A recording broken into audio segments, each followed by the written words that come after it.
On January the 1st, 1946, the ruler of Japan sat down and read a statement that ended something that had technically been official state religion for well over 1,000 years.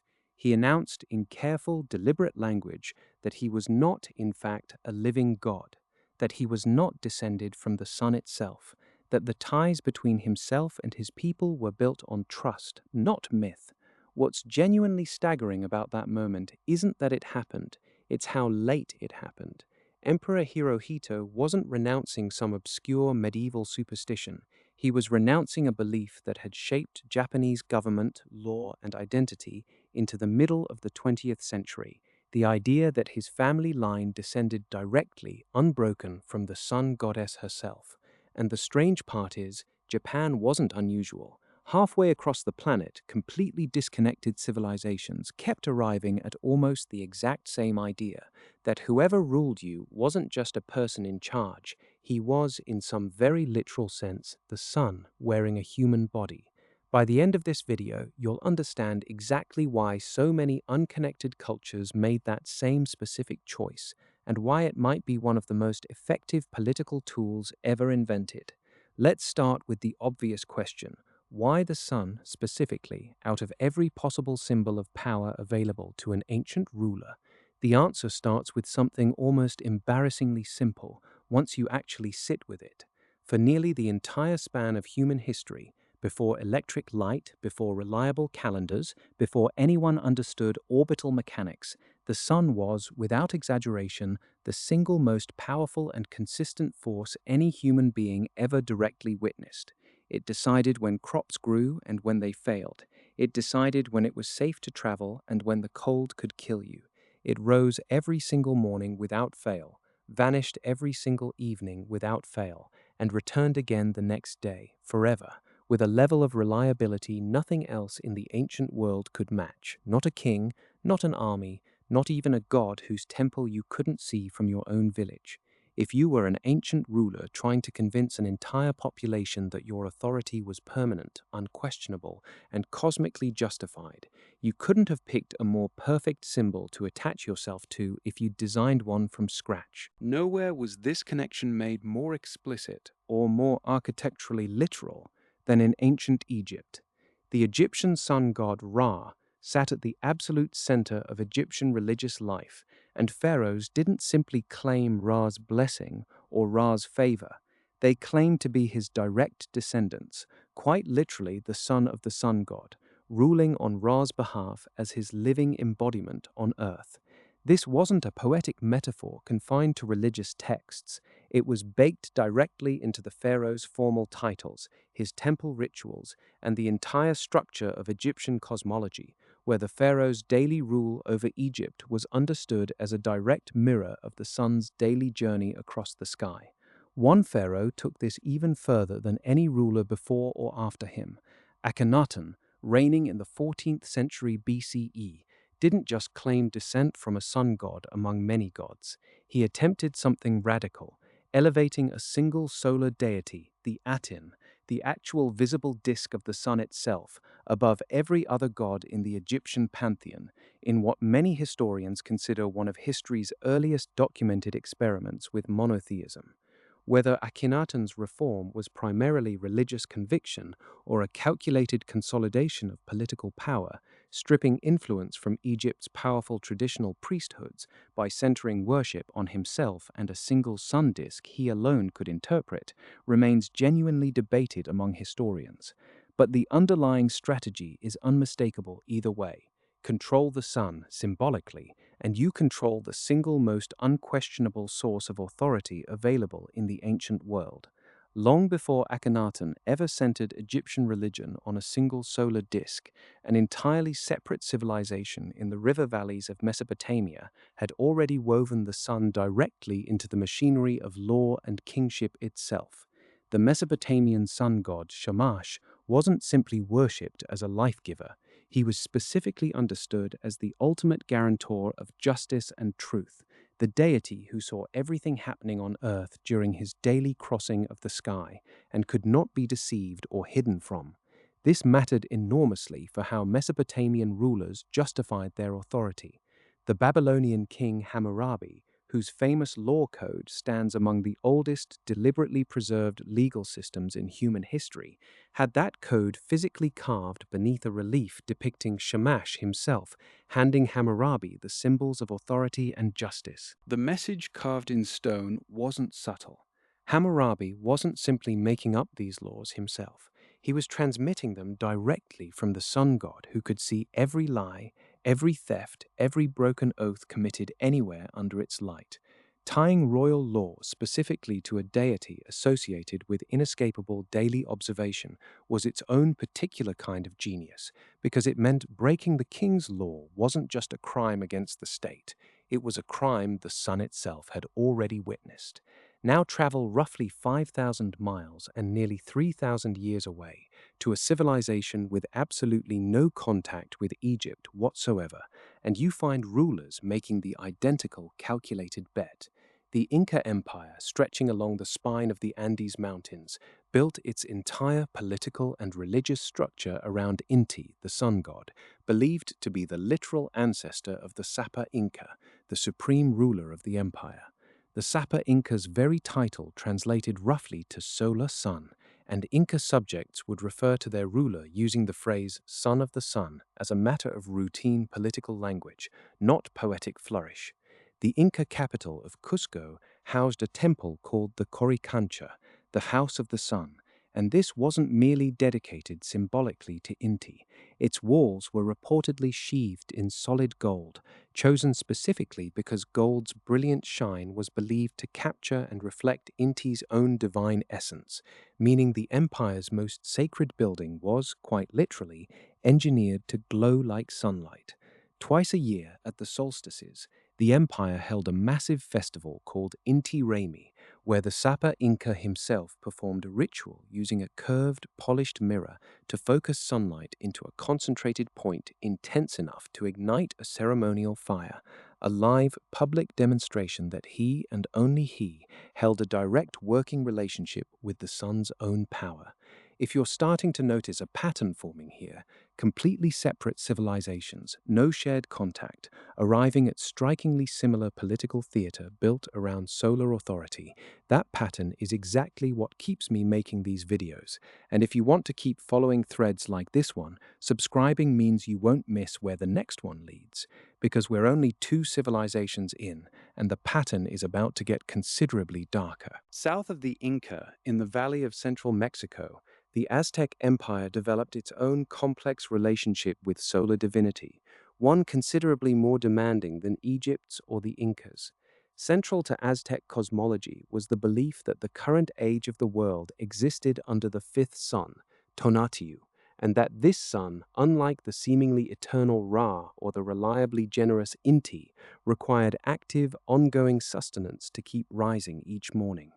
That sustenance, according to Aztec religious belief, came specifically from human blood and hearts, offered through ritual sacrifice, without which the sun could conceivably fail to rise at all, plunging the world into permanent darkness and cosmic collapse. Tonatiuh sits carved directly at the center of the famous Aztec sunstone, depicted with clawed hands gripping human hearts, a visual representation of exactly what the sun was believed to require from its people to continue existing. This detail matters enormously for understanding the broader pattern in this video, because it shows solar kingship wasn't purely about basking in the sun's positive, life-giving symbolism. In Aztec society, the ruler's connection to solar and war deities like Tonatiuh and Huitzilopochtli also functioned as active justification for continuous military campaigns, since a steady supply of sacrificial captives obtained specifically through warfare was framed as a genuine cosmic necessity rather than simple conquest for its own sake. Rome offers a particularly interesting variation on this theme, because unlike Egypt or the Inca, Roman solar worship as a foundation for imperial authority arrived relatively late and quite deliberately. In the 3rd century CE, the Emperor Aurelian formally established Sol Invictus, the unconquered sun, as an official state cult, elevating solar worship to a central pillar of Roman religious and political life at a time when the empire desperately needed a unifying religious symbol capable of working across dozens of conquered territories with wildly different local gods. Sol Invictus offered exactly that, a single, universally comprehensible deity that virtually every culture under Roman rule already had some rough equivalent of in their own local pantheon, making it an unusually effective tool for religious unification across an enormously diverse empire. Roman emperors following Aurelian continued closely associating themselves with Sol Invictus on coinage and official imagery, reinforcing the same underlying message every other solar monarchy in this video has relied on. The emperor's authority wasn't merely political, it was cosmically backed by the single most universally recognized power in the ancient world's shared sky. Which brings us back to Japan, and to that statement issued in 1946, because the Japanese version of this belief system may be the most enduring solar monarchy in recorded human history. According to Shinto tradition and Japan's earliest written chronicles, the imperial line traces its origin directly to Amaterasu, the sun goddess who created and illuminated the world, through an unbroken succession of descendants stretching from the legendary first emperor, Jimmu, all the way to the modern imperial family. For most of Japanese history, the emperor wasn't simply respected as divinely favored, the way many European monarchs claimed to rule by God's blessing. He was formally regarded as an akitsumi kami, a phrase meaning something close to a god currently manifest in human form, a literal deity temporarily walking around inside a human body. This belief wasn't confined to ancient scrolls or forgotten court ritual. It remained official state ideology, actively taught and enforced right through Japan's rapid modernization and directly through the Second World War, used explicitly to justify Japanese military expansion and claims of national superiority. Only under direct pressure from the Allied occupation following Japan's defeat did Emperor Hirohito issue his New Year's declaration, formally denying his own divine status, a document historians now refer to as the Humanity Declaration. Even then, in a detail most Western coverage of the event completely missed, Hirohito never actually denied his family's ancestral descent from Amaterasu itself. He simply stopped claiming to personally be a living god because of it, a surprisingly narrow walkback that would have made perfect sense to Japanese citizens steeped in that theology, even if it confused American journalists covering the story at the time.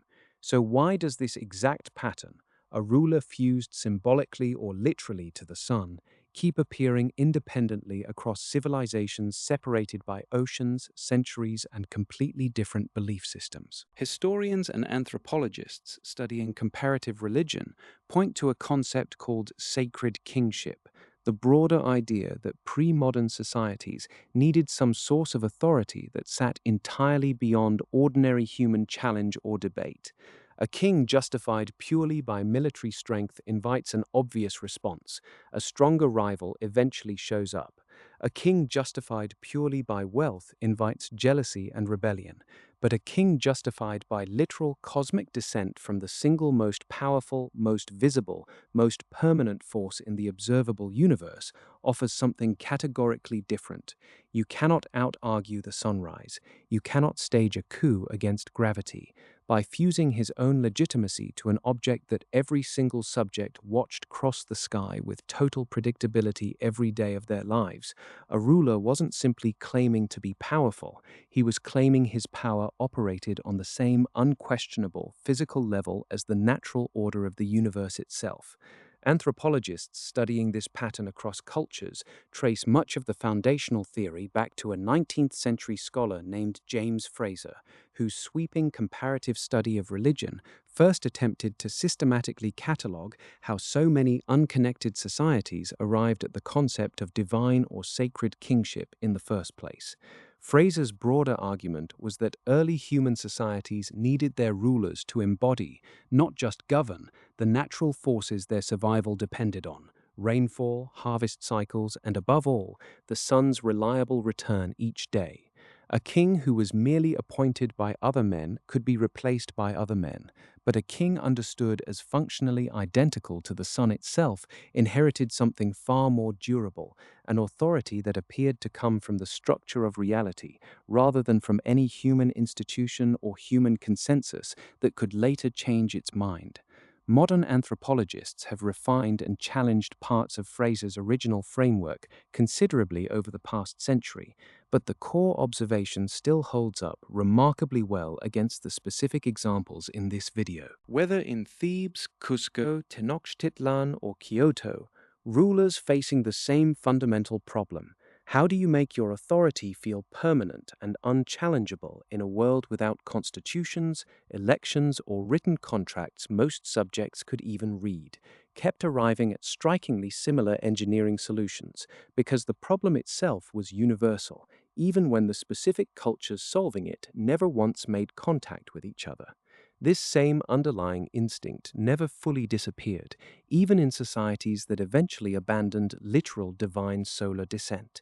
In 17th century France, King Louis XIV deliberately adopted the nickname the Sun King, Le Roi Soleil, commissioning court ballets in which he personally danced the role of Apollo, the sun god, and centering the sun as the defining visual motif of his reign at the Palace of Versailles. Louis wasn't claiming literal divine ancestry from Ra, Inti, or Amaterasu. He didn't need to. By the 17th century, the underlying symbolic language, sun equals supreme, singular, unchallengeable authority, was already so deeply embedded across human culture that a European monarch could invoke the same imagery purely for its political weight, without needing an actual mythology to back it up. The metaphor had outlived the literal religious belief that originally created it, and it was still doing exactly the same political job centuries later and continents away from where it started. It's worth noting this instinct hasn't actually vanished from modern political life either, even in societies that would never openly claim a leader descends from a god. Modern political branding still leans heavily on imagery of dawn, rising light, and natural inevitability. Campaign slogans about a new dawn, national anthems invoking the sun rising over the homeland, official portraits deliberately lit and staged to suggest radiant, almost luminous authority. None of this is accidental, and none of it requires an actual religious belief system to function effectively. The underlying psychological principle Fraser identified over a century ago, that humans respond to displays of natural, cosmic permanence with a kind of automatic deference that purely political or military claims to power struggle to generate on their own, appears to be baked deeply enough into how humans process authority that it keeps resurfacing, generation after generation, symbol after symbol, long after anyone genuinely believes their leader is the literal son of the sun. Put all of this together, and a fairly striking pattern emerges from civilizations that, in most cases, had no possible way of learning this idea from one another. Egyptian priests watching Ra cross the sky, Inca priests focusing sunlight through a polished mirror at the solstice, Aztec priests offering hearts to keep Tonati rising, Japanese officials teaching schoolchildren that their emperor was a literal deity in human form, well into living memory, all arrived at strikingly compatible conclusions about where ultimate authority should come from, not from any human institution, which can always be challenged, replaced, or overthrown, from the one force in the sky that never missed a single sunrise across the entire span of recorded human history. Which brings us back to that New Year's statement in 1946, an ordinary man standing at what may be the very tail end of humanity's oldest political strategy, quietly ending a claim to solar divinity that had outlasted the pharaohs of Egypt, the Inca Empire, and the Aztec sunstone by well over 1,000 years. Every other version of this belief had already collapsed centuries earlier, alongside the empires that built them. Japan's version very nearly made it into the era of television broadcasts and nuclear weapons before finally, formally ending. If there's one thing this entire pattern reveals about human beings, it's this. Given the chance to explain why one person deserves absolute, unquestionable authority over everyone else, humans have consistently reached for the single most reliable, most awe-inspiring thing they could actually see with their own eyes, and told themselves their king was simply wearing its light. If this is the kind of hidden thread connecting civilizations that you come here for, subscribing means the next one finds you automatically, because history is absolutely full of them.